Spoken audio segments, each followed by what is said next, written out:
India faces significant challenges in achieving inclusive growth, marked by persistent inequality and widespread poverty. The vast disparity between the wealthy elite and the majority casts a long shadow, as large segments of the population grapple with multidimensional poverty, denied access to essential services and opportunities. Employment issues further exacerbate these challenges, with a dominant informal sector leading to unstable livelihoods, while high-growth sectors fail to create sufficient quality jobs. Gender and social disparities deepen the divide, as marginalized communities and women struggle against systemic barriers, compounded by regional imbalances that favor urban over rural development. Governance issues like inefficient service delivery and inadequate infrastructure stall progress, illustrating the urgent need for concerted efforts aimed at bridging these gaps and fostering a more equitable society. পরিবেশ দূষণ এই শব্দটা তো আমরা সবাই জানি, তাই না? কিন্তু এর আসল মানেটা কি? এর প্রভাবটা ঠিক কতটা গভীরে যেতে পারে? চলুন আজ আমরা ঠিক এটাই দেখব। কিছু এমন গল্প আর তথ্যের গভীরে যাব যা হয়তো আমাদের ভাবনার জগৎটাকেই বদলে দেবে। ভাবুন তো একবার, একটা পাখির ছানার পেটে 260টা প্লাস্টিকের টুকরো। এটা কোনো পরিসংখ্যান না, এটা একটা মর্মান্তিক সত্যি। ডক্টর জেনিফার লেভার্সের এই একটা কথাই কিন্তু আমাদের পুরো আলোচনার সুরটা ঠিক করে দেয়। চলুন এই একটা বাক্যকে ধরেই আমরা বোঝার চেষ্টা করি আমাদের এই পৃথিবীটা ঠিক কীরকম একটা সংকটের মধ্যে দিয়ে যাচ্ছে। তো চলুন শুরু করা যাক। আমাদের গল্পটা শুরু হচ্ছে লর্ড হাউ আইল্যান্ড থেকে, অস্ট্রেলিয়ার উপকূল থেকে বেশ খানিকটা দূরে, ছবির মতো সুন্দর একটা দ্বীপ। কিন্তু এখানেই বিজ্ঞানীরা এমন একটা ভয়ঙ্কর জিনিস দেখছেন যা আসলে আমাদের সবার জন্য একটা বিরাট সতর্কবার্তা। একবার শুধু কল্পনা করুন দৃশ্যটা। বাবা মা পাখিগুলো তাদের ছানাদের জন্য খাবার আনছে, কিন্তু তারা জানেই না যে তারা আসলে বিষ নিয়ে আসছে। খাবার ভেবেই যা মুখে তুলে দিচ্ছে সেগুলো আসলে প্লাস্টিকের টুকরো, আর ফলাফল প্রায় 90% ছানার পেটেই প্লাস্টিক। মানে এই ছোট্ট সুন্দর দ্বীপটা এখন আমাদের ভুলের একটা জীবন্ত উদাহরণ হয়ে দাঁড়িয়েছে। আচ্ছা, আমরা যে দূষণ বলছি, জিনিসটা আসলে কি? ওয়ার্ল্ড হেলথ অর্গানাইজেশন বা WHO এর মতে পরিবেশ দূষণ মানে হল পরিবেশে এমন কোনো রাসায়নিক, ভৌত বা জৈবিক জিনিসের ঢুকে পড়া যা পরিবেশের স্বাভাবিক চরিত্রটাকেই বদলে দেয়। মানে সোজা কথায় যা আমাদের পরিবেশের জন্য ক্ষতিকর। সব দূষক কিন্তু একরকম নয়, এখানেই আসল বিষয়টা। একদিকে আছে ধরুন বায়োডিগ্রেডেবল বা জীব বিয়োজ্য বর্জ্য, মানে খাবারের খোসা বা কাগজ যা প্রকৃতির সাথে মিশে যায়। কিন্তু অন্যদিকে আছে নন বায়োডিগ্রেডেবল বা জীব অবিয়োজ্য বর্জ্য। প্লাস্টিক হলো এর সবচেয়ে বড় উদাহরণ। এটা প্রকৃতির সাথে মেশে না, হাজার হাজার বছর ধরে বিষের মতো আমাদের মাটি পানিতে থেকে যায়। তো একটা পাখির ছানার গল্প থেকে এবার আমরা পুরো গ্রহের ছবিটা দেখি। প্রতি বছর ভাবা যায় প্রায় ৮০ লক্ষ টন প্লাস্টিক আমাদের সমুদ্রে গিয়ে পড়ছে। এই সংখ্যাটা যে ঠিক কতটা বড় তা কল্পনা করাও মুশকিল। আচ্ছা, এতক্ষণ তো আমরা প্লাস্টিকের কথা বললাম, কিন্তু গল্পটা এখানেই শেষ না। এই ছোট ছোট প্লাস্টিকের টুকরোগুলো আসলে একটা অনেক বড় অদৃশ্য জালের অংশ। এমন একটা জাল যা আমাদের এই গ্রহের আবহাওয়াকে নিয়ন্ত্রণ করে, সেই সিস্টেমের সাথেও জড়িয়ে আছে। শুনতে হয়তো একটু অদ্ভুত লাগছে, তাই না? যে নদীর একটা প্লাস্টিক ব্যাগ কিভাবে একটা হারিকেনের সাথে যুক্ত হতে পারে। কিন্তু এদের মধ্যে একটা গভীর সংযোগ আছে। একদিকে প্লাস্টিকের মতো দূষণ যা আমরা চোখে দেখতে পাই, আর অন্যদিকে জলবায়ু পরিবর্তনের মতো বিপদ যা আমরা সেভাবে দেখি না। এদের যোগসূত্রটা কোথায়? চলুন সেটাই খুঁজে বের করা যাক। জানেন কি, সমুদ্রে যে প্লাস্টিক দেখা যায় তার প্রায় ৮০% আসে স্থলভাগ থেকে, মানে আমাদের শহর, আমাদের গ্রাম থেকে। ইন্দোনেশিয়ার চিতারাম নদী বা আমাদের কাছের গঙ্গা নদীর কথাই ধরুন, এগুলো এখন যেন প্লাস্টিক বয়ে নিয়ে যাওয়ার একটা পাইপলাইন হয়ে গেছে। লক্ষ লক্ষ টন বর্জ্য সোজা সমুদ্রে গিয়ে ফেলছে। আর এখানেই আমরা সেই সংযোগটা খুঁজে পাই। দেখুন, যে ফ্যাক্টরিগুলো এই বিপুল পরিমাণ প্লাস্টিক বানাচ্ছে তারাই আবার প্রচুর পরিমাণে গ্রিনহাউস গ্যাসও বাতাসে ছাড়ছে। এর ফলে কি হচ্ছে? আমাদের গ্রহ গরম হয়ে যাচ্ছে, আর এই উষ্ণায়নের সরাসরি প্রভাব পড়ছে জেট স্ট্রিমের ওপর। এটা হলো বায়ুমণ্ডলের একটা বিশাল বাতাসের স্রোত যা আমাদের আবহাওয়াকে ঠিকঠাক রাখে। যখন এটা দুর্বল হয়ে যায় তখন আবহাওয়া খামখেয়ালি আচরণ করতে শুরু করে। কোথাও ভয়ঙ্কর খরা তো কোথাও বিধ্বংসী বন্যা। এই অদৃশ্য জালের আর একটা ভয়ঙ্কর দিক আছে। সেটা হলো সাইবেরিয়ার পার্মাফ্রস্ট, মানে যে মাটিটা হাজার হাজার বছর ধরে বরফ হয়ে আছে। উষ্ণায়নের কারণে সেই বরফ এখন গলতে শুরু করেছে, আর তার নিচে আটকে থাকা মিথেনের মতো শক্তিশালী গ্রিনহাউস গ্যাস বেরিয়ে আসছে। বিশেষজ্ঞরা এটাকে একটা কার্বন বোমার সাথে তুলনা করছেন। এটা যদি একবার ফেটে যায় তাহলে জলবায়ু পরিবর্তনের গতি যে কোথায় গিয়ে দাঁড়াবে তা ভাবাও যায় না। তো আসল কথা হলো, এই পুরো ব্যাপারটা শুধু পাখি, বরফ বা আবহাওয়া নিয়ে নয়, এটা সরাসরি আমাদের জীবনকে মানে মানুষদের জীবনকে প্রভাবিত করছে। আর সবচেয়ে দুঃখের বিষয় কি জানেন, এর প্রভাবটা সবার ওপর সমানভাবে পড়ছে না, যা এক কথায় একটা বিরাট অবিচার। অ্যালভিরা জ্যালেসের এই কথাটা শুনুন। আমি আমার বাড়িকে একা মরতে দিতে চাইনি। সুইজারল্যান্ডের আল্পসে তার ৩৪৫ বছরের পুরনো পারিবারিক বাড়ি পার্মাফ্রস্ট গলে যাওয়ার কারণে হওয়া ভূমিধসে শেষ পর্যন্ত ভেঙে ফেলতে হয়। ভাবুন, জলবায়ু পরিবর্তনের কারণে আস্ত পাহাড় ভেঙে পড়ছে আর মানুষ তার পূর্বপুরুষের ভিটেমাটি ছাড়তে বাধ্য হচ্ছে। এবার চলুন সুইজারল্যান্ড থেকে ইন্দোনেশিয়ায় পান্তাইবাহাগিয়া নামের একটা গ্রাম। সেখানকার একজন শিক্ষক মুস্তায়াদি রামাতুলা বলছেন যে জোয়ারের সময় তার ছাত্রছাত্রীদের হাঁটু পর্যন্ত পানিতে বসে ক্লাস করতে হয়, কারণ সমুদ্রের জলস্তর বেড়ে গিয়ে তাদের গ্রাম, তাদের স্কুল সব ডুবিয়ে দিচ্ছে। কুমাচ্চাদের পড়াশোনা, তাদের ভবিষ্যৎ সবই আজ পানির নিচে। আবার সাইবেরিয়ায় ফিরে আসি। লিওনিড নালাত্তভ নামে একজন জেলের কথা ভাবুন। তার পুরো জীবনটাই ছিল একটা হ্রদকে ঘিরে, মাছ ধরেই তার সংসার চলত। কিন্তু পার্মাফ্রস্ট গলে যাওয়ায় যে বাঁধটা হ্রদের পানি ধরে রেখেছিল সেটাও গলে গেল, পুরো হ্রদটা উধাও হয়ে গেল। লিওনিড এক মুহূর্তে তার সবকিছু হারালেন, তার জীবিকা, তার জীবন, সব। আর এটাই হলো এই সংকটের সবচেয়ে কষ্টদায়ক সত্যিটা, ভয়াবহ অবিচার। স্লাইডটা দেখলেই বিষয়টা পরিষ্কার হয়ে যায়। একদিকে শিল্পোন্নত দেশগুলো তাদের আবর্জনা, তাদের দূষণের বোঝা চাপিয়ে দিচ্ছে অন্য দেশের ওপর, আর তার ফল ভুগছে কারা? ইন্দোনেশিয়ার গ্রামের মানুষ, আফ্রিকার সাধারণ মানুষ, বর্নিওর ওরাঙ্গুটাং বা টোগোটিল আদিবাসীরা। মানে একজনের ভুলের মাসুল গুনছে আরেকজন, তার জীবন দিয়ে, তার ভবিষ্যৎ দিয়ে।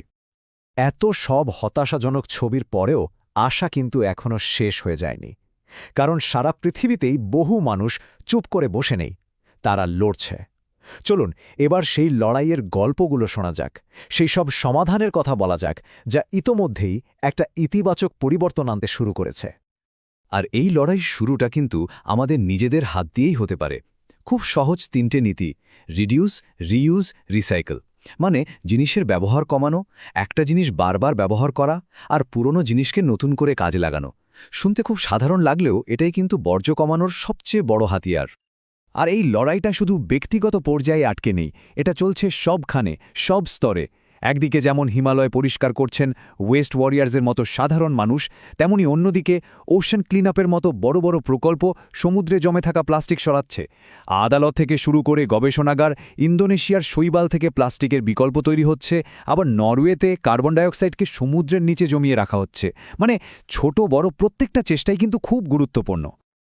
তো দিনের শেষে প্রশ্নটা কিন্তু আমাদের নিজেদের কাছেই। আমাদের এই পৃথিবী সবকিছু দেখছে, সবকিছুর সাক্ষী থাকছে। আমরা চলে যাবার পর এই পৃথিবী আমাদের নিয়ে কি বলবে? আমাদের গল্পটা কি একটা ধ্বংসের গল্প হবে, নাকি ঘুরে দাঁড়ানোর, একটা নতুন কিছু গড়ে তোলার গল্প হবে? এই উত্তরটা লেখার দায়িত্ব কিন্তু আমাদের সবার।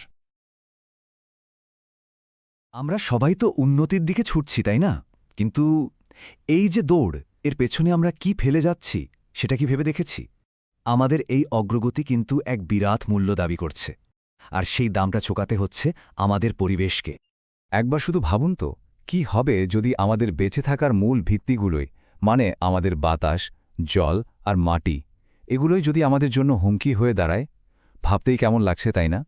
পরিবেশের ক্ষতি তো হচ্ছেই, কিন্তু দূষণ কিন্তু সরাসরি আমাদের পকেটেও টান মারছে। কতটা? এই সংখ্যাটা দেখুন, 7.75 ট্রিলিয়ন টাকা। হ্যাঁ, আপনি ঠিকই শুনেছেন। প্রতি বছর শুধুমাত্র জল দূষণের কারণে ভারতের অর্থনীতির এত বড় একটা ক্ষতি হচ্ছে। এটা শুধু একটা সংখ্যা নয়, এটা একটা রীতিমতো অর্থনৈতিক বিপর্যয়। তো এত বড় একটা অর্থনৈতিক ক্ষতির কারণ যখন দূষণ, তখন তো জানতেই হবে যে এই দূষণ জিনিসটা আসলে কি। চলুন এই আধুনিক মহামারীর একটু গভীরে ঢোকা যাক আর বোঝার চেষ্টা করা যাক এর আসল চেহারাটা, যা অনেক সময় আমাদের চোখে পড়ে না।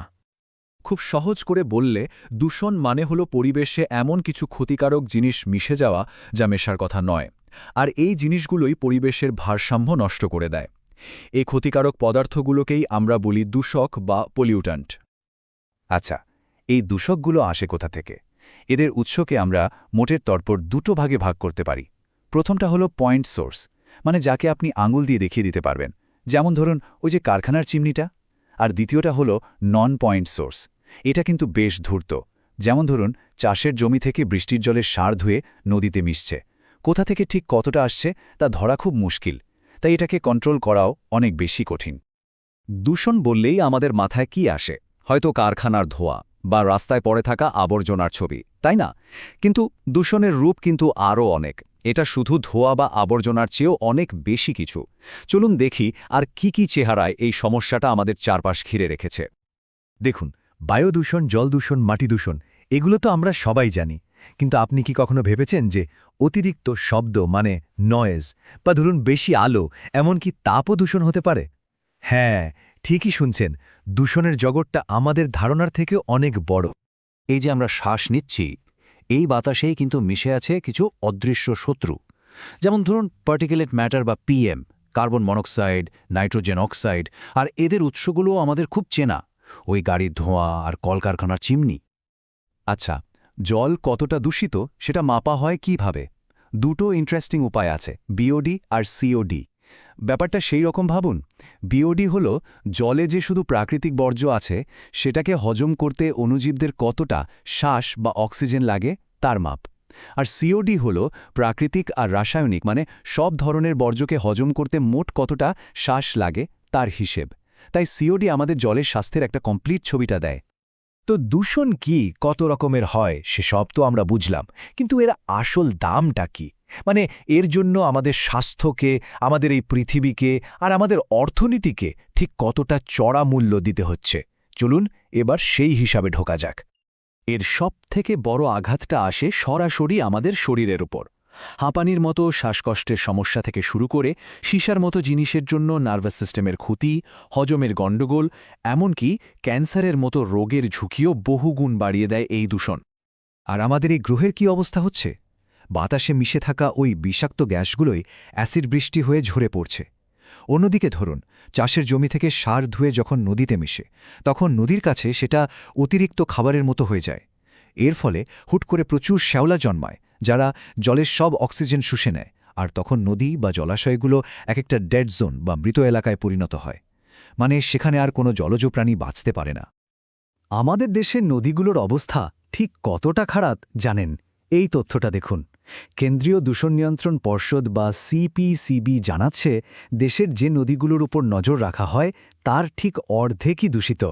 মানে প্রতি দুটো নদীর মধ্যে একটা আজ মারাত্মকভাবে দূষিত আর বিপন্ন।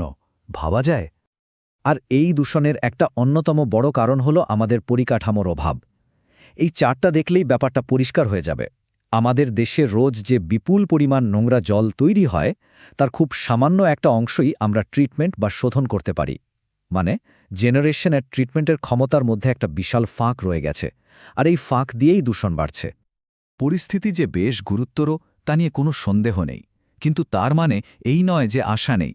এই অদৃশ্য শত্রুর বিরুদ্ধে লড়াই করার জন্য আমাদের হাতে কিন্তু বেশ কিছু শক্তিশালী অস্ত্রও আছে। চলুন দূষণকে আটকাতে আমাদের আইনি বর্মগুলো কি একবার দেখে নিই। ভারতে পরিবেশ রক্ষার জন্য আইনকানুন কিন্তু একদিনে তৈরি হয়নি। এর একটা লম্বা ইতিহাস আছে। শুরুটা হয়েছিল ১৯৭৪ সালের জল আইন দিয়ে, যার মাধ্যমে সিপিবিসি তৈরি হয়। তারপর ১৯৮৬ সালে এলো আরও শক্তিশালী পরিবেশ সুরক্ষা আইন, আর ২০১০-এ তৈরি হল ন্যাশনাল গ্রিন ট্রিবিউনাল, মানে পরিবেশ সংক্রান্ত মামলাগুলোর দ্রুত নিষ্পত্তির জন্য একটা স্পেশাল কোর্ট। এইসব আইনের মধ্যে ১৯৮৬ সালের পরিবেশ সুরক্ষা আইনটা কিন্তু একটা স্পেশাল জায়গা রাখে। একে প্রায় একটা আমব্রেলা বা ছাতার সাথে তুলনা করা হয়। কেন? কারণ এই একটা আইনের ছাতার তলায় সরকার সব ধরনের দূষণকে কন্ট্রোল করার ক্ষমতা রাখে। এটা একটা অলরাউন্ডার আইনের মতো। আচ্ছা, কোনো একটা বড় প্রজেক্ট, ধরুন একটা নতুন ফ্যাক্টরি বা একটা বাঁধ, সেটা শুরু করার আগে একটা এনভায়রনমেন্টাল হেলথ চেকআপ করতে হয়। একেই বলে EIA বা এনভায়রনমেন্টাল ইম্প্যাক্ট অ্যাসেসমেন্ট। এর কয়েকটা ধাপ আছে। প্রথমে দেখা হয় এই চেকআপের আদৌ দরকার আছে কি না। তারপর ডেটা কালেক্ট করে দেখা হয় কি ক্ষতি হতে পারে। এরপর সেই ক্ষতি কমানোর উপায় বের করা হয়। আর খুব গুরুত্বপূর্ণ একটা ধাপ হলো স্থানীয় মানুষের সাথে কথা বলা, তাদের মতামত নেওয়া। এই সব কিছুর পর ফাইনাল ডিসিশন হয় যে প্রজেক্টটা এগোবে কি না। সম্প্রতি নেওয়া একটা খুব বড় আর জরুরি পদক্ষেপ হল সিঙ্গল ইউজ প্লাস্টিক ব্যান। ২০২২ সালের ১ জুলাই থেকে এমন কিছু নির্দিষ্ট প্লাস্টিকের জিনিস যেগুলো আমরা একবার ব্যবহার করেই ফেলে দিই আর যা থেকে প্রচুর আবর্জনা তৈরি হয়, সেগুলোর তৈরি, বিক্রি আর ব্যবহার বন্ধ করে দেওয়া হয়েছে। আইনকানুন তো বানানো হলো, নিয়মও তৈরি হলো, কিন্তু এই লড়াইটা কি শুধু সরকারের বা শুধু নীতিমালার? একদমই না। এর বাইরে আমাদের সাধারণ মানুষের ভূমিকাটা ঠিক কি? চলুন এবার সেই বিষয়টা নিয়ে একটু ভাবা যাক। এর একটা দারুণ উদাহরণ হল দিল্লির গ্র্যাপ বা গ্রেডেড রেসপন্স অ্যাকশন প্ল্যান। ব্যাপারটা অনেকটা ওয়েদার ফোরকাস্টের মতো, কিন্তু এটা হলো পলিউশন ফোরকাস্ট। মানে বাতাসের কোয়ালিটি কতটা খারাপ তার উপর ভিত্তি করে অটোম্যাটিক্যালি কিছু অ্যাকশন চালু হয়ে যায়। যেমন অবস্থা খুব খারাপ হলে কনস্ট্রাকশনের কাজ বন্ধ হয়ে যায় বা রাস্তায় ট্রাক ঢোকা বন্ধ করে দেওয়া হয়। এটা একটা খুব স্মার্ট আর প্রোঅ্যাক্টিভ সিস্টেম। তাহলে আসল সমাধানটা কি? সত্যি বলতে এর কোনো ম্যাজিক ফর্মুলা নেই। দূষণের বিরুদ্ধে এই লড়াইটা যদি জিততে হয় তাহলে আমাদের 3টে জিনিস একসাথে লাগবে। 1. আরও ভালো আর পরিষ্কার টেকনোলজি। 2. আরও কড়া আইনকানুন। আর 3, যেটা সবচেয়ে জরুরি, সেটা হলো আমাদের সবার অ্যাক্টিভ পার্টিসিপেশন বা সক্রিয় অংশগ্রহণ। ওয়েস্ট ম্যানেজমেন্ট বা বর্জ্য ব্যবস্থাপনার জগতে এখন একটা নতুন আর খুব পাওয়ারফুল আইডিয়া এসছে। সেটা হলো ইপিআর, মানে এক্সটেন্ডেড প্রডিউসার রেসপন্সিবিলিটি। এর মূল কথাটা খুব সহজ। যে কোম্পানি কোনো জিনিস তৈরি করছে, সেই জিনিসটা ব্যবহার শেষ হয়ে যাওয়ার পর সেটাকে সামলানোর দায়িত্ব সেই কোম্পানিকেই নিতে হবে। মানে বানাও, বেচো আর ভুলে যাও, এই পলিসি আর চলবে না। টেকনোলজি আমাদের নতুন রাস্তা দেখাবে, সরকার আইন তৈরি করবে, কিন্তু দিনের শেষে এই গ্রহটা তো আমাদের সবার, তাই না? তাই আসল প্রশ্নটা আমাদের নিজেদের কাছে ফিরে আসে। একটা পরিষ্কার সুন্দর ভবিষ্যতের জন্যে আমাদের প্রত্যেকের ব্যক্তিগত অবদানটা ঠিক কী হবে, একটু ভাবার সময় এসছে। Did you know that every single minute, the equivalent of a garbage truck full of plastic gets dumped into our ocean? And that's just one piece of a much, much bigger puzzle. We're talking about the silent reshaping of our entire world by pollution. Look, it's a huge challenge, no doubt, but really getting a grip on it, that's the first step to finding solutions that actually work. And listen, this isn't some far-off abstract thing we can just ignore. It's affecting the food you eat, the air you breathe, and the kind of future we're all going to share. So how is this whole thing actually affecting you, personally? And maybe more importantly, what can any of us really do about it? Okay, so to really answer that, we first need to wrap our heads around just how big this problem is. Don't think of it as one single issue. It's more like a battle on multiple fronts, where our planet is getting hit from all sides at once. All right, let's start with something we all do every day: breathe. Every time you drive your car, every time a factory fires up, pollutants are getting pumped into the air. And we're not just talking about that hazy smog you can see. No, we're talking about these tiny, invisible particles, stuff like PM2.5, that are so small they can actually get into your bloodstream. And that is fueling a huge rise in things like asthma all over the world. Okay, now let's talk about our water. You've got everything from industrial waste and raw sewage to these little bits of plastic, microplastics, that are literally everywhere now. I mean, from the highest mountains to the deepest oceans. Our rivers and lakes are, frankly, choking on it. And the scary part? It doesn't just kill fish. That stuff works its way right up the food chain and into our own drinking water, which is a direct threat to our health. And believe it or not, the problem goes even deeper, like right into the ground under our feet. All those chemical fertilizers and pesticides we use, plus industrial waste, it all just seeps into the soil. What that does is it wrecks the soil's fertility and basically contaminates our food from the ground up. It really makes you wonder, what's actually in the food on our plates? A lot of this stuff is easy to ignore because it's not just about what you can see or smell. Let's think about two threats that are pretty much invisible. On one hand, you've got noise pollution, that constant hum from traffic, from industry. Studies are now linking it directly to stress, bad sleep, and even hearing loss. And on the other hand, you've got the silent danger of radiation. Think nuclear waste, but also X-rays. This stuff carries these terrifying long-term risks of cancer and genetic damage.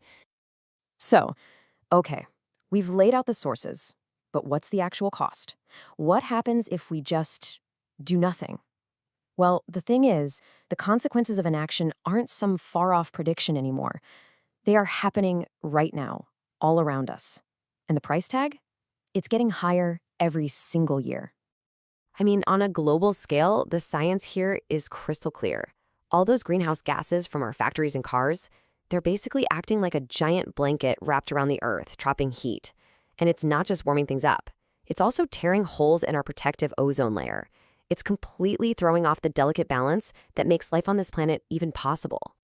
And look, this isn't some problem for our grandkids to solve. this crisis has been ramping up right in front of our eyes. Think about it. Back in the 80s, scientists were just starting to sound the major alarms. By the 2000s, those crazy record-breaking heat waves started to feel, well, common. And now, here in the 2020s, you just can't ignore it. We're seeing more intense storms, devastating wildfires, and sea levels rising so fast they're threatening communities all over the globe. The cost is also incredibly personal. We can actually measure it in our health. There are clear direct lines being drawn between pollution and the rise in things like asthma and bronchitis and even more serious stuff like heart problems and cancer. And the absolute tragedy in all of this is that the burden falls hardest on the most vulnerable among us, our kids and our elderly. And if that wasn't enough, we're often making bad situations even worse with our own actions. Take deforestation, for example. When we cut down forests, we're removing the planet's natural flood barriers, which just makes storms so much more destructive. And then you have industrial accidents, right? These massive oil spills that create brand new, completely man-made disasters that can poison entire ecosystems for decades to come. Okay, that is a really sobering picture, I know. But here's the good news. The story doesn't have to end there. All across the globe, you've got brilliant innovators, dedicated policymakers, and just everyday people working to build a cleaner, better future. So let's shift gears and talk about the solutions. So the main game plan for tackling all this is something called pollution abatement, and it's basically a three-part approach. First up, cleaner production. That means totally redesigning how we make things to be less polluting from the get-go. Second, waste minimization. This is all about reducing waste before it even becomes a problem. And third, eco-friendly infrastructure. Building our cities to be sustainable right from the very beginning. It's really all about being smarter every step of the way. Some of the coolest solutions are actually economic ones. Let's talk about carbon trading. It's a pretty clever market-based system that literally puts a price on pollution. Here's how it works. If a company pollutes, it has to buy credits. Now, they can lower that cost by cleaning up their own act, or they can invest in green projects somewhere else, like planting a massive forest, to earn credits. See? It creates a real financial reason for them to go green. Building on that idea is something called the Clean Development Mechanism, or CDM. Now, this is a really fascinating global program. It lets a developing country, for instance, build a huge solar farm instead of a new coal plant. By doing that, they earn these carbon credits, which they can then sell to a more industrialized nation that needs to offset its emissions. It's a total win-win. The developing country gets money in clean energy, and the planet gets a break from more pollution. And of course, change doesn't just happen on a national or corporate level. It happens with you and me. This chart here breaks down what a typical personal carbon footprint looks like. And as you can see, our daily choices really matter. How we get around, how we heat and cool our homes, the food we choose to eat, the stuff we buy, it all adds up. And this is where our individual actions, when you multiply them by millions of people, can make a huge, measurable difference. So, where does all this leave us? Look, the challenge is massive. No one's denying that, but it's not impossible. The path forward is going to need innovation from our industries, it's going to need smart policies from our governments, and maybe most importantly, it's going to need all of us working together. It really boils down to this simple but powerful idea. Act now, breathe easy, live green. The only question left is, what part are you going to play? Okay, so we all know pollution is a huge problem, but talking about it is one thing. How do we actually fix it? Today we're going to look past the headlines and get into the nitty-gritty of the real policies, the on-the-ground plans, and the actual results in the fight for a cleaner planet. So, this is the million-dollar question, isn't it? When a problem is this massive, this widespread, where do you even begin? It's a challenge governments all over the world are grappling with, and the answer is always a really complex mix of laws, agencies, and, massive real-world projects. So here's our game plan. First, we'll get a handle on just how big this crisis is. Then, we'll dive into India's official framework for dealing with it. After that, we'll see how 2 major river cleanup plans actually worked out in the real world. And finally, we'll talk about the path forward. All right, let's get right into it, because before we can even begin to talk about solutions, we have to understand the true scale of the problem we're up against. Water pollution is a perfect and pretty scary example of this.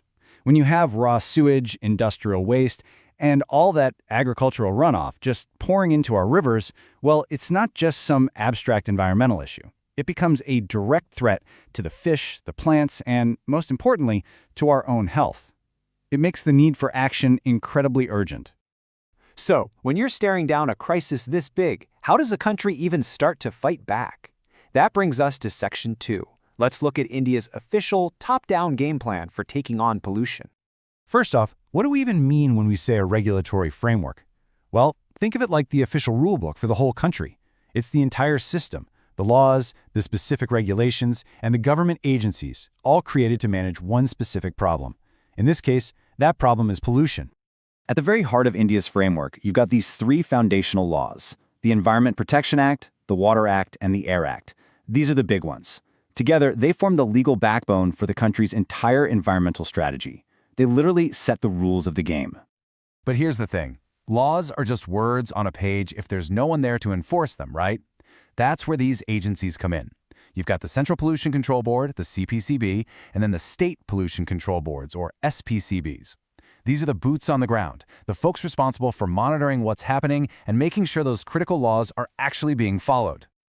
Okay, now this is where things get really interesting. We've got the laws, we've got the agencies, but does any of it actually work? Let's jump into Section 3 and see how this all holds up when it's put to the test in the real world. I mean, this is the ultimate question, right? It's one thing to have a great plan written down, but how does a big national framework actually lead to cleaner rivers and healthier communities?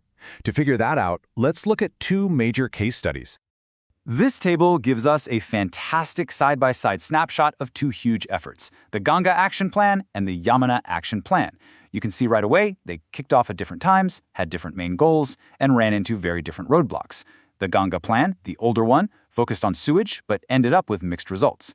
The Yamuna Plan, on the other hand, was all about infrastructure, but it got hammered by the pressure from growing cities. So let's zoom in on the Ganga Action Plan. This was launched way back in 1985, a truly massive undertaking. The main goals were pretty clear: intercept and treat raw sewage before it could hit the river, and at the same time, launch public awareness campaigns to get everyday people involved in the cleanup. And here is the key lesson from that plan. Despite all the ambition, the results were, well, mixed. And the main reason why is a classic problem for giant projects: poor implementation. The plan itself looked great on paper, but actually making it happen on the ground proved to be a massive, massive challenge. Now, let's switch over to the Yamuna Action Plan. This project, which actually had support from Japan, came at the problem from a slightly different angle. The big focus here was on building the necessary infrastructure, things like water treatment plants, while also trying to get local communities to participate. But even with all that effort and a different strategy, the Yamuna is still incredibly polluted. And this really highlights a fundamental conflict that we see all over the world. Sometimes the relentless pressure from growing cities can just completely overwhelm even the best-laid environmental plans. So what have we learned from these examples? Well, it seems pretty clear that just having a top-down government plan isn't the whole story. And that brings us to our final section, the path to restoration. I think this quote just perfectly reframes the entire conversation.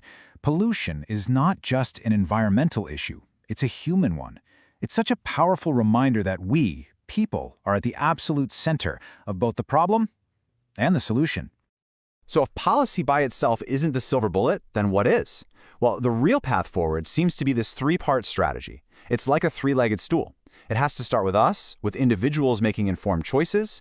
Then that needs to be backed up by strong, properly enforced policies. And finally, the whole thing has to be powered by collective, community-wide action. Take away any one of those legs, and the whole thing falls apart. And in the end, it all boils down to this simple but incredibly powerful idea. It connects what we do right now to the future we all want for ourselves and for our planet. So that leaves us with one last, really important question to think about. If a government policy is just the blueprint for a cleaner future, then who are the builders? The people who actually have to turn that plan into a reality? Well, that's where we all come in. Thanks for watching.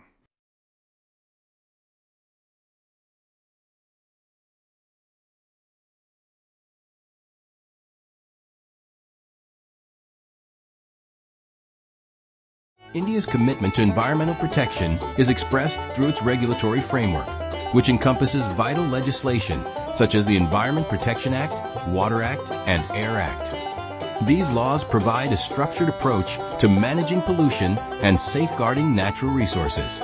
They are enforced by agencies like the Central Pollution Control Board, CPCB, and State Pollution Control Boards, SPCBs, which monitor air and water quality, ensuring compliance with established norms.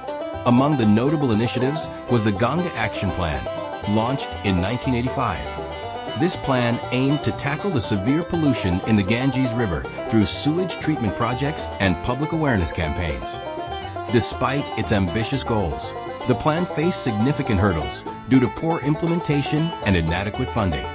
Over the years, mixed results emerged, highlighting the challenges of effectively managing such an extensive and complex ecosystem. Conversely, the Yamuna Action Plan, supported by Japan, adopted a more integrated approach. It emphasized the development of robust infrastructure and active community participation. Public engagement became a cornerstone of this effort, fostering a sense of ownership among local populations. However, the plan still grapples with ongoing challenges posed by urban expansion and increased pollution levels. The vibrant cityscapes around the river often overshadow the need for sustainable practices. As we pivot towards the future, it's vital to recognize that pollution is an issue that transcends environmental boundaries. It touches every aspect of human life. Clean air and water are fundamental rights that belong to everyone. This is where informed choices come into play. Individuals, communities, and governments must collaborate to craft and uphold strong policies that not only address pollution, but also encourage sustainable living. Visuals of children planting trees and enjoying clean rivers highlight a hopeful narrative. Each small act contributes to a larger movement, one where collective action can lead to substantial change. As we restore balance to our planet, the message is clear: every effort counts. The call to action lies in our hands, a plea to act now, breathe easy, and live green. In conclusion, India's regulatory framework, alongside case studies like the Ganga and Yamuna action plans, underscores both the progress made and the work still necessary to confront the pollution crisis. Through continued vigilance, innovation, and community involvement, a cleaner, healthier environment is achievable. Together, let us forge a sustainable future for generations to come. Environmental management is an essential concept that highlights the necessity of safeguarding our ecosystems. As global challenges increase, the need for effective environmental strategies becomes paramount. The interdependence of social, economic, and moral aspects dictates how we manage our natural resources. By recognizing that environmental health is tied to community well-being, economic sustainability, and ethical responsibility, we can implement comprehensive approaches that encompass everyone's needs.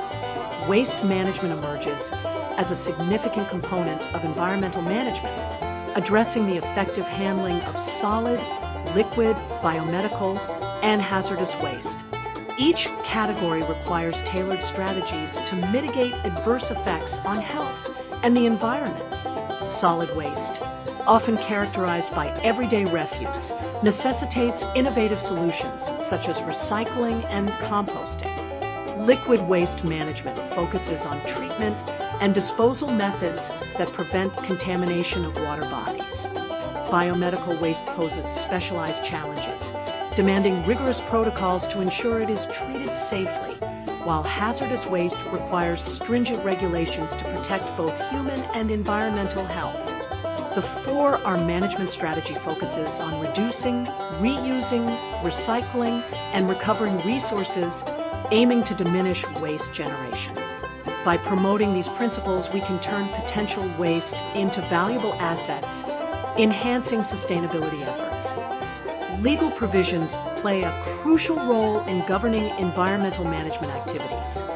In India, landmark legislation such as the Indian Forest Act of 1927 and the Wildlife Protection Act of 1972 lay foundational policies for the conservation of biodiversity. Other critical laws, including the Water, Prevention and Control of Pollution Act of 1974 and the Environment Protection Act of 1986, reinforce governmental responsibilities in protecting water bodies and the overall environment. With legal frameworks supporting environmental endeavors, the path is set for ongoing improvements in our management practices. A collaborative approach, supported by policy, societal involvement, and applied science, is essential. Further, the impetus for environmental management must resonate at all levels, from individual actions to institutional policies, encouraging a culture of responsibility and stewardship. Through collective efforts, we can aspire to foster a sustainable future that not only serves our present needs, but also protects the interests of generations to come. Embracing environmental management, we lay the groundwork for a harmonious coexistence between humanity and nature. আচ্ছা, ভারতে পরিবেশ নিয়ে যে এত আইন কানুন, সেগুলো কি সবসময় এরকম ছিল? একদম প্রাচীনকাল থেকে আজকের এই আধুনিক নিয়মগুলো পর্যন্ত এর বিবর্তনের গল্পটা কিন্তু দারুণ ইন্টারেস্টিং। চলুন আজ সেই অসাধারণ গল্পটাই একটু জেনে নেওয়া যাক। কিন্তু আসল প্রশ্নটা হলো, একটা দেশ ঠিক কিভাবে তার পরিবেশকে রক্ষা করে? শুধু গাছ লাগানো বা চারপাশ পরিষ্কার রাখা এটুকুই কি যথেষ্ট, নাকি এর পেছনে আরও বড়, আরও গভীর কোনো ব্যবস্থা কাজ করে? ব্যাপারটা ঠিক তাই। এর জন্য দরকার হয় আইন আর ব্যবস্থাপনার একটা মজবুত পরিকাঠামো। আর ভারতে কিন্তু এই পরিকাঠামোটা একদিনে তৈরি হয়ে যায়নি। এর পেছনে আছে হাজার হাজার বছরের এক লম্বা ইতিহাস, এক জীবন্ত কাহিনী। তো এত বড় একটা বিষয়কে সহজে বোঝার জন্য চলুন একদম গোড়া থেকে শুরু করা যাক। সবার আগে জেনে নিই, এই যে আমরা বলছি পরিবেশ ব্যবস্থাপনা বা এনভায়রনমেন্টাল ম্যানেজমেন্ট, জিনিসটা আসলে কি? সহজ কথায় এনভায়রনমেন্টাল ম্যানেজমেন্ট হলো একটা সিস্টেম্যাটিক ফ্রেমওয়ার্ক, মানে একটা গোছানো পদ্ধতি। এর মাধ্যমে যে কোনো সংস্থা তাদের পরিবেশ সংক্রান্ত লক্ষ্যগুলো পূরণ করার চেষ্টা করে। কিভাবে? নিয়মিত রিভিউ, মূল্যায়ন আর পারফরম্যান্সের উন্নতির মাধ্যমে। ব্যাপারটা এমন নয় যে কোনো সমস্যা হলে তারপর ব্যবস্থা নেওয়া হবে, বরং সমস্যাটা যাতে তৈরি না হয় তার জন্য আগে থেকে একটা সুগঠিত প্ল্যান ফলো করা হয়। আর এই ব্যবস্থাপনার একেবারে কেন্দ্রে রয়েছে একটা সহজ কিন্তু দারুণ কাজের একটা চক্র। একে বলা হয় plan, do, check, act cycle. চলুন একটা উদাহরণ দিয়ে বুঝি। প্রথমে হলো প্ল্যান। ধরুন একটা কারখানা ঠিক করলো তারা দূষণ কমাবে। এরপর ডু, সেই প্ল্যান অনুযায়ী কাজ করা হলো, যেমন কারখানায় নতুন ফিল্টার বসানো হলো। এরপরের ধাপ চেক, এবার খতিয়ে দেখতে হবে দূষণের মাত্রা কি সত্যি কমল। আর সবশেষে হলো অ্যাক্ট, যদি দেখা যায় দূষণ কমেনি তাহলে সিস্টেমে আরও উন্নতি করতে হবে, হয়তো আরও ভালো ফিল্টার লাগাতে হবে। এই চক্রটা কিন্তু চলতেই থাকে কন্টিনিউয়াস ইমপ্রুভমেন্টের জন্য। আচ্ছা, এবার চলুন একটু টাইম ট্রাভেল করা যাক। ভারতের পরিবেশ নিয়ে ভাবনা চিন্তার শেকড় কিন্তু অনেক অনেক গভীরে। কিন্তু ঔপনিবেশিক শাসন এসে সেই দর্শনে একটা বিরাট পরিবর্তন নিয়ে আসে। মানে প্রাচীন ভারতের যে ধারণা আর ব্রিটিশদের যে নীতি, তার মধ্যে ছিল আকাশ পাতাল ফারাক। একবার ভাবুন, সেই খ্রিস্টপূর্ব ৩০০ অব্দে কৌটিল্যের অর্থশাস্ত্রে বন ব্যবস্থাপনার কথা বিস্তারিতভাবে লেখা আছে। আবার ধরুন প্রায় ২৫০ খ্রিস্টপূর্বাব্দের সম্রাট অশোকের শিলালিপিতে কিছু প্রাণী শিকার করার ওপর নিষেধাজ্ঞা জারি করা হয়েছিল। মানে সংরক্ষণ নিয়ে ভাবনাটা কত পুরনো, কিন্তু এরপর ছবিটা বদলে গেল। ১৮৬৫ সালে ব্রিটিশরা নিয়ে এলো ইন্ডিয়ান ফরেস্ট অ্যাক্ট, যার মূল উদ্দেশ্যই ছিল বনজ সম্পদের ওপর পুরোপুরি কন্ট্রোল নেওয়া। আর ১৯২৭ সালের আইনটা তো সেই কন্ট্রোলকে আরও পাকা করে দিল, যেটা ছিল আমাদের প্রাচীন দর্শনের একদম উল্টো। কৌটিল্যের অর্থশাস্ত্রের একটা লাইন দেখুন, শাসকের কর্তব্য হল বর্তমান বন রক্ষা করা এবং নতুন বনভূমি তৈরি করা। ভাবা যায় হাজার হাজার বছর আগেও অরণ্যায়ন বা অ্যাফরেস্টেশন আর সংরক্ষণের কনসেপ্টটা কতটা পরিষ্কার ছিল। কিন্তু ব্রিটিশদের পলিসি এই পুরো দৃষ্টিভঙ্গিটাকেই উল্টে দিল। তাদের কাছে বন রক্ষা করার চেয়েও জরুরি ছিল বন থেকে সম্পদ তোলা। সোজা কথায় জঙ্গলকে তারা দেখত ব্রিটিশ সাম্রাজ্যের জন্য কাঠ সাপ্লাইয়ের একটা বিশাল গুদাম হিসেবে। ফলে সংরক্ষণের বদলে শোষণই হয়ে দাঁড়াল তাদের মূলমন্ত্র। যাই হোক, আসল বদলটা এলো স্বাধীনতার বেশ কিছুটা পরে, ১৯৭০-এর দশকে। সে সময় একটা আন্তর্জাতিক সম্মেলন যেন ভারতের পরিবেশ নীতিকে একটা বড় ঝাঁকুনি দিয়ে জাগিয়ে দিল। সালটা ছিল ১৯৭২। ভারতের পরিবেশ নীতির ইতিহাসে এটা একটা টার্নিং পয়েন্ট। ওই বছর স্টকহোমে জাতিসংঘের একটা সম্মেলন হয়, আর সেখান থেকেই এই বার্তাটা খুব স্পষ্ট হয়ে যায় যে পরিবেশকে বাঁচানোটা আর কোনো অপশনাল ব্যাপার নয়, এটা করতেই হবে। আর এই সম্মেলনের পরেই আমাদের সংবিধানে একটা বড়সড় পরিবর্তন আনা হয়, ৪২তম সংশোধনী। দুটো খুব গুরুত্বপূর্ণ আর্টিকেল বা ধারা যোগ করা হলো, আর্টিকেল 48A-তে বলা হলো রাষ্ট্র পরিবেশকে রক্ষা করবে এবং তার উন্নতি ঘটাবে, আর আর্টিকেল 51A-তে পরিবেশ রক্ষা করাকে প্রত্যেক নাগরিকের একটা মৌলিক কর্তব্য বা ফান্ডামেন্টাল ডিউটি হিসাবে ঘোষণা করা হলো। মানে দায়িত্বটা শুধু সরকারের নয়, আমাদের সবার। শুধু তাই নয়, এই দশকেই এলো ভারতের প্রথম বড় এবং খুব গুরুত্বপূর্ণ একটা পরিবেশ আইন, ওয়াইল্ড লাইফ প্রোটেকশন অ্যাক্ট 1972। এই আইনের হাত ধরেই প্রথমবার ভারতের জীবজন্তু আর গাছপালা বাঁচানোর জন্য একটা শক্তপোক্ত আইনি কাঠামো তৈরি হলো, আর জাতীয় উদ্যান, অভয়ারণ্য এগুলো তৈরির রাস্তাও খুলে গেল। এর ঠিক 2 বছর পর 1974 সালে জল দূষণ ঠেকানোর জন্য এলো ওয়াটার অ্যাক্ট, আর এই আইনের অধীনেই তৈরি হল সেন্ট্রাল পলিউশন কন্ট্রোল বোর্ড বা সিপিসিবি। এদের মূল কাজটাই হল জল দূষণ মোকাবেলার জন্যে যা যা প্রাতিষ্ঠানিক ব্যবস্থা দরকার সেগুলো দেখা। তবে এই সব পরিবর্তন কিন্তু শুধু আইন বা সরকারি স্তরেই হচ্ছিল না, সাধারণ মানুষও ততদিনে জেগে উঠছিল। 1973 সালের চিপকো আন্দোলন তো তার সবচেয়ে বড় উদাহরণ। এই আন্দোলন চোখে আঙুল দিয়ে দেখিয়ে দিয়েছিল যে জঙ্গল বাঁচানোর লড়াইটা আসলে সাধারণ মানুষের নিজের লড়াই। এরপর এলো 1980-র দশক। এই দশকটা একটা ভয়ঙ্কর বিপর্যয়ের সাক্ষী, আর সেই জাতীয় ট্র্যাজেডি ভারতকে বাধ্য করেছিল আরও অনেক বেশি কঠোর পরিবেশ আইন তৈরি করতে। 2রা ডিসেম্বর 1984, জায়গাটা ভোপাল। ভারতের ইতিহাসে এটা একটা কালো দিন, একটাই ঘটনা, কিন্তু এটা আমাদের শিখিয়ে দিয়েছিল যে পরিবেশকে অবহেলা করলে তার ফল কতটা মারাত্মক হতে পারে। ভোপাল গ্যাস দুর্ঘটনার পরেই কিন্তু খুব দ্রুত কিছু শক্তিশালী আইনি পদক্ষেপ নেওয়া হয়। 1986 সালে পাশ হল এনভায়রনমেন্ট প্রোটেকশন অ্যাক্ট। এটাকে একটা আমব্রেলা অ্যাক্ট বা ছাতা আইন বলা হয়। কেন? কারণ এই একটাই আইনের আওতায় পরিবেশের প্রায় সব দিক চলে আসে, এবং এটা কেন্দ্রীয় সরকারকে পরিবেশ রক্ষার জন্য ব্যাপক ক্ষমতা দেয়।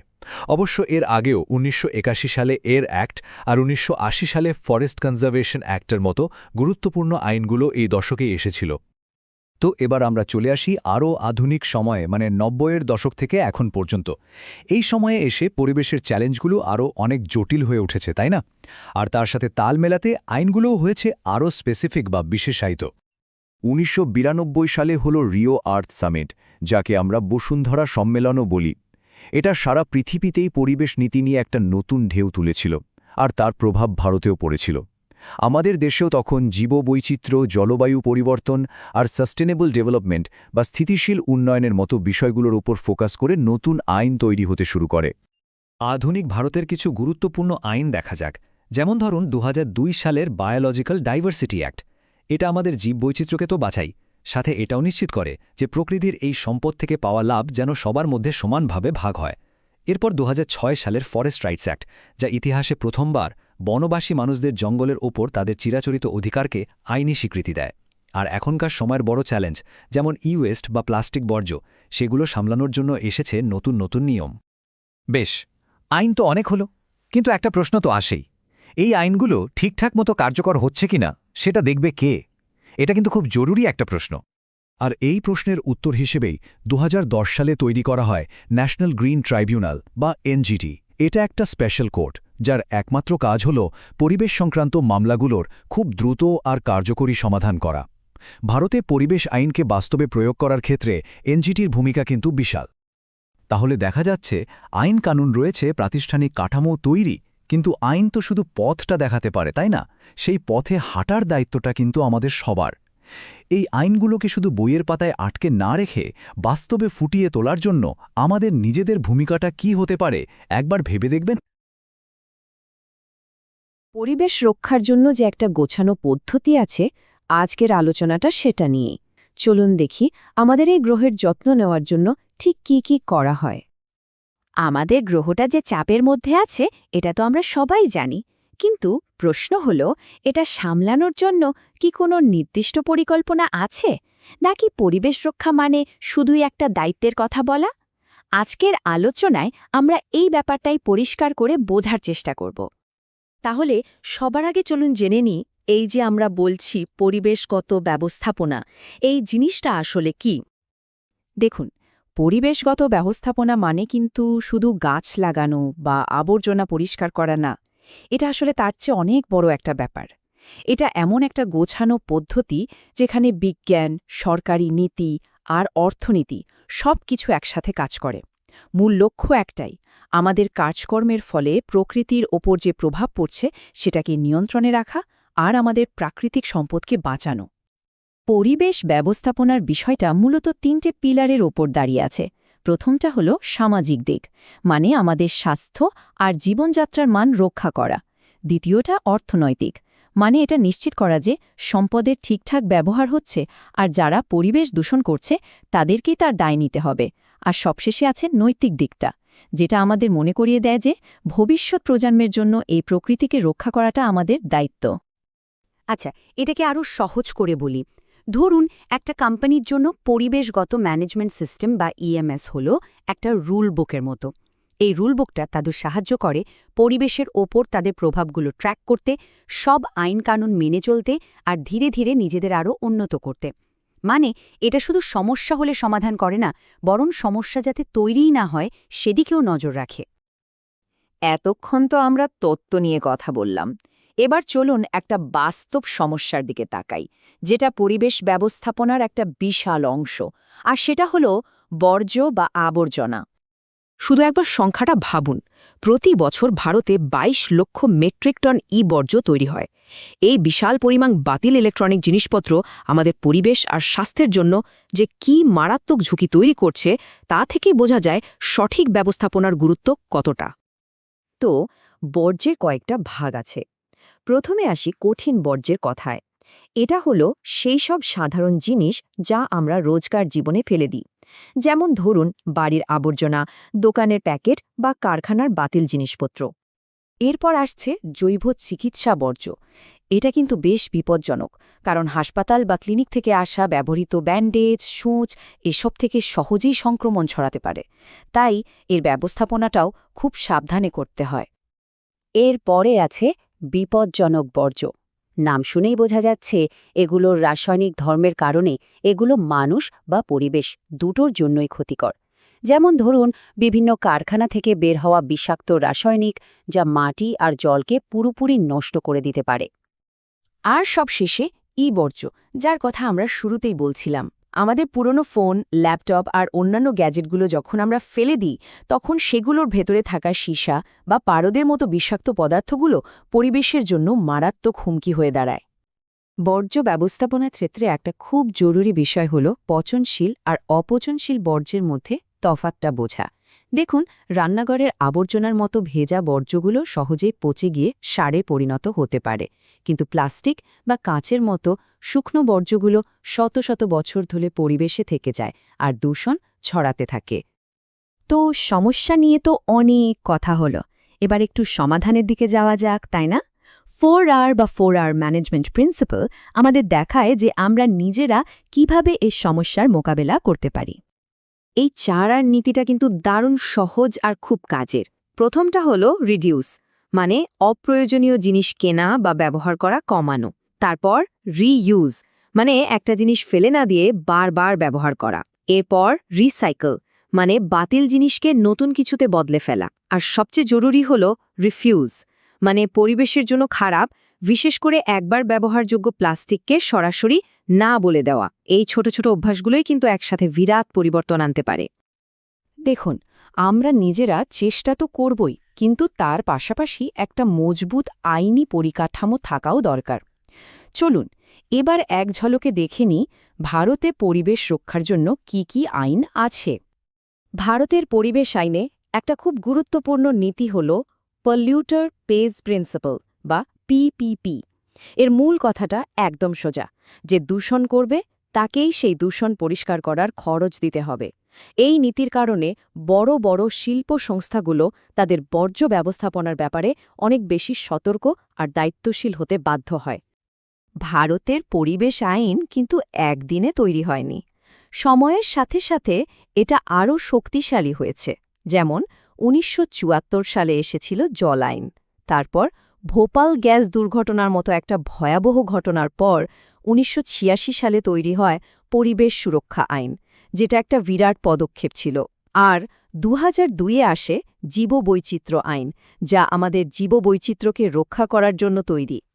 তাহলে আমরা আলোচনার প্রায় শেষ পর্যায়ে চলে এসেছি। এতক্ষণ যা যা জানলাম, চলুন এবার সেগুলোকে একসাথে মিলিয়ে দেখি যে একটা সুস্থায়ী ভবিষ্যতের দিকে আমরা কিভাবে এগোতে পারি। তাহলে সারসংক্ষেপটা কি দাঁড়ালো? এটাই যে পরিবেশ রক্ষা করাটা একটা সম্মিলিত দায়িত্ব, একা কারো পক্ষে এটা করা সম্ভব না। সাধারণ নাগরিক হিসেবে আমাদের 4R নীতি মেনে চলতে হবে।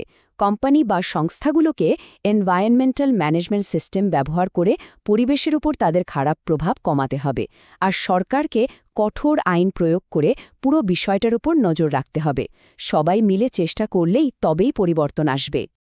শেষ প্রশ্নটা আমাদের সবার জন্য।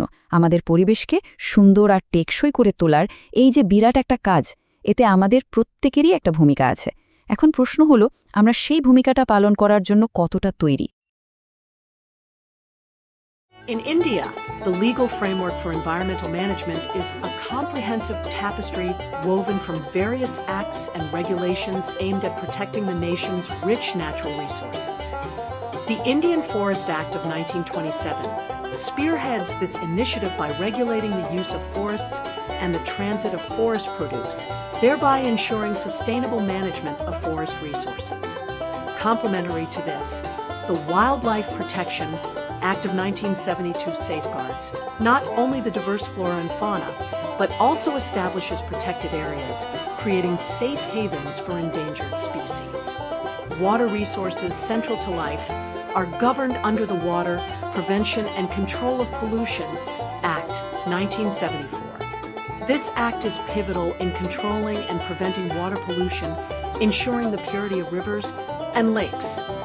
The Water Cess Act of 1977 introduces financial strategies by levying a cess on water consumption, funding crucial pollution control efforts.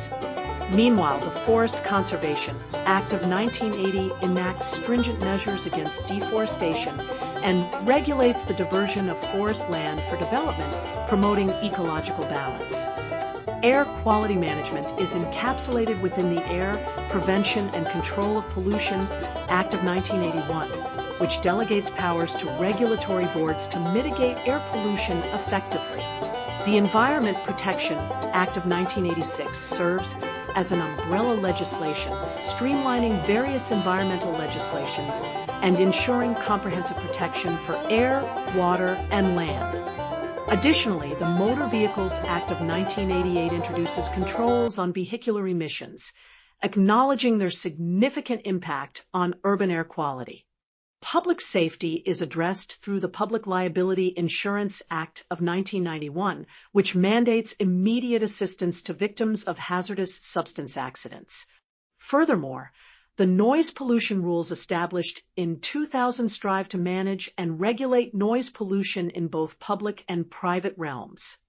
Enabling sound ecological practices, the Biological Diversity Act of 2002 focuses on the conservation of biodiversity while ensuring equitable sharing of biological benefits. India's multifaceted approach to environmental management encompasses regulatory, economic, participatory, technological, and educational measures.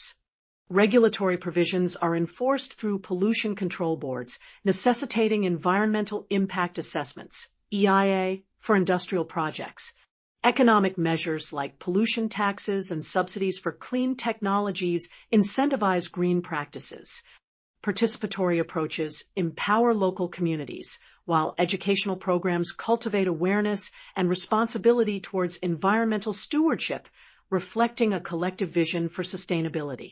আমরা সবাই জানি ভারত এক অবিশ্বাস্য জীববৈচিত্র্যের দেশ, কিন্তু দেখুন আধুনিকতার চাপে এর পরিবেশ আজ এক বিরাট চ্যালেঞ্জের মুখে।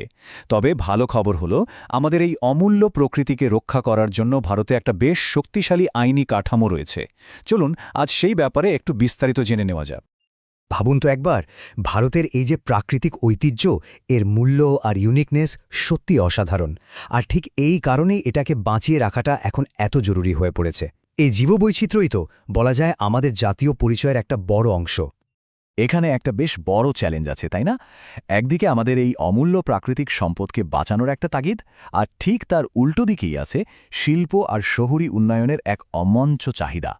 এই দুটোর মধ্যে ভারসাম্য রাখাটাই এখন সবচেয়ে বড় পরীক্ষা। এই যে একটা টানাপোড়েন বা চ্যালেঞ্জ, এর জবাব হিসেবেই কিন্তু সময়ের সাথে সাথে একটা আইনি সুরক্ষা বলয় তৈরি হয়েছে।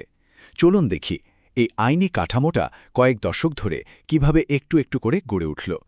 এই টাইমলাইনটা দেখলে আপনারা বেশ পরিষ্কার একটা ধারণা পাবেন। দেখুন, শুরুটা হয়েছিল সেই ১৯২৭ সালের বন আইন দিয়ে। এরপর একে একে ১৯৭২, ১৯৭৪, ১৯৮০ হয়ে ১৯৮৬ সালের পরিবেশ সুরক্ষা আইন পর্যন্ত প্রত্যেকটা পদক্ষেপই ছিল পরিবেশ রক্ষার দিকে এক একটা বড় লাফ। প্রথমে যদি বন আর বন্যপ্রাণী রক্ষার কথা বলি, তাহলে কিছু ফাউন্ডেশনাল আইনের কথা বলতেই হয়। যেমন ১৯২৭ সালের ভারতীয় বন আইন, যেটা বনজ সম্পদের ব্যবহারকে নিয়ন্ত্রণ করে। এরপর এলো ১৯৭২ সালের যুগান্তকারী বন্যপ্রাণী সুরক্ষা আইন, যার মাধ্যমে বিপন্ন প্রজাতিদের রক্ষা করা আর জাতীয় উদ্যান বা অভয়ারণ্য তৈরি করার কাজটা শুরু হলো। আর হ্যাঁ, ১৯৮০ সালের বন সংরক্ষণ আইনটাও খুব গুরুত্বপূর্ণ, কারণ এটা নিশ্চিত করে যাতে বনের জমি অন্য কোনো কাজে সহজে ব্যবহার না করা যায়। আচ্ছা, বন জঙ্গল তো গেল, এবার আসা যাক দূষণের কথায়। দূষণ মোকাবেলার জন্য কিন্তু বেশ কিছু গুরুত্বপূর্ণ আইন আনা হয়েছিল। যেমন ১৯৭৪ সালের জল আইন, যার অধীনে দূষণ নিয়ন্ত্রণ বোর্ড তৈরি করা হয় জলের গুণমান পর্যবেক্ষণের জন্য। এরপর ১৯৭৭ সালে জল সেচ আইন এলো, যেটা জল ব্যবহারের উপর একটা শেষ বসিয়ে দূষণ নিয়ন্ত্রণের জন্য ফান্ড তৈরি করে। আর ১৯৮১ সালের বায়ু আইনটা সরাসরি শিল্প আর যানবাহন থেকে হওয়া বায়ু দূষণকে টার্গেট করে। এতক্ষণ যে আইনগুলোর কথা বললাম সেগুলো ছিল এক একটা নির্দিষ্ট সমস্যা সমাধানের জন্য, কিন্তু এরপর এমন একটা আইন এলো যা সবকিছুকে যেন এক ছাতার তলায় নিয়ে আসলো আর পরিবেশ সুরক্ষা ব্যবস্থাকে আগের থেকে অনেক বেশি শক্তিশালী করে তুলল। এই যে আমব্রেলা লেজিসলেশন বা ছত্র ছায়া আইন, এর মানেটা কি? সহজ কথায়, এটা হলো এমন একটা বড় আইন যেটা কেন্দ্রীয় সরকারকে পরিবেশ রক্ষার জন্য যে কোনো জরুরি পদক্ষেপ নেওয়ার ক্ষমতা দেয়। আর ১৯৮৬ সালের পরিবেশ সুরক্ষা আইনটা হলো এর সবচেয়ে ভালো উদাহরণ। এটা পরিবেশের প্রায় সমস্ত দিককেই নিজের আওতায় নিয়ে আসে। শুধু তাই নয়, আরও কিছু জরুরি নিয়মকানুন আছে যেগুলো পরিবেশ ব্যবস্থাপনার ক্ষেত্রে খুব গুরুত্বপূর্ণ ভূমিকা রাখে। যেমন ১৯৮৮ সালের মোটরযান আইন গাড়ির ধোঁয়া কন্ট্রোল করে। ১৯৯১ সালের জনদায় বীমা আইনটা বিপজ্জনক দুর্ঘটনার শিকারদের দ্রুত সাহায্য নিশ্চিত করে। এমনকি ২০০০ সালের শব্দদূষণ বিধি বা ২০০২ সালের জীববৈচিত্র্য আইনও কিন্তু পরিবেশ ব্যবস্থাপনার এক একটা জরুরি অংশ। আইন তো বানানো হলো, কিন্তু আসল কাজ তো হলো সেটাকে ঠিকঠাকভাবে প্রয়োগ করা, তাই না? তো চলুন এবার দেখি এই আইনগুলো বাস্তবে কিভাবে কাজ করে। হ্যাঁ, এটাই তো আসল প্রশ্ন। আইন তো সির্ফ একটা ব্লুপ্রিন্ট বা নকশা, কিন্তু মাঠে নেমে কাজটা হয় কিভাবে? কোন কোন পদ্ধতিতে এই সুরক্ষা নিশ্চিত করা হয়? এর জন্য প্রধানত ৫টা রাস্তা বা কৌশল নেওয়া হয়। প্রথমটা হলো নিয়ন্ত্রক পদ্ধতি, মানে কঠোরভাবে আইন প্রয়োগ করা আর নিয়মিত পরিদর্শন চালানো। দ্বিতীয়টা হলো অর্থনৈতিক উপায়, যেমন দূষণ করলে ট্যাক্স লাগানো বা পরিবেশ বান্ধব কাজের জন্য ভর্তুকি দেওয়া। তৃতীয়ত অংশগ্রহণমূলক পদ্ধতি, যেখানে স্থানীয় মানুষকে সাথে নিয়ে কাজ করা হয়। এর সাথে সাথে প্রযুক্তিগত ব্যবস্থা, মানে আধুনিক টেকনোলজি ব্যবহার করা। আর সবশেষে শিক্ষামূলক প্রচারণার মাধ্যমে মানুষের মধ্যে সচেতনতা বাড়ানো। আইন আছে, প্রয়োগের ব্যবস্থাও আছে, কিন্তু শেষ পর্যন্ত আমাদের সবাইকে একটা কথা বুঝতে হবে, এই দায়িত্বটা কিন্তু শুধু সরকারের একার নয়। একটা সবুজ আর সুস্থ ভবিষ্যৎ গড়তে হলে আমাদের সবাইকে একসাথে এগিয়ে আসতে হবে। এই কথাটা কিন্তু খুব সত্যি। পরিবেশ রক্ষা করাটা শুধু সরকারের কাজ নয়, এটা আমাদের সবার দায়িত্ব। আইনগুলো আমাদের হাতে একটা শক্তিশালী হাতিয়ার তুলে দিয়েছে। এখন একটা সবুজ পরিচ্ছন্ন ভারত গড়ার জন্য এই সরঞ্জামগুলো ঠিকমতো ব্যবহার করার দায়িত্ব আমাদের সকলের। তাহলে শেষ কথা কি? জানুন, মানে সঠিক তথ্য জানুন, কাজ করুন, মানে সেই অনুযায়ী সচেতনভাবে চলুন, আর রক্ষা করুন, মানে সম্মিলিতভাবে আমাদের এই অমূল্য পরিবেশকে বাঁচিয়ে রাখুন। এই ৩টি শব্দই হয়তো আমাদের সুন্দর একটা ভবিষ্যতের দিশা দেখাতে পারে।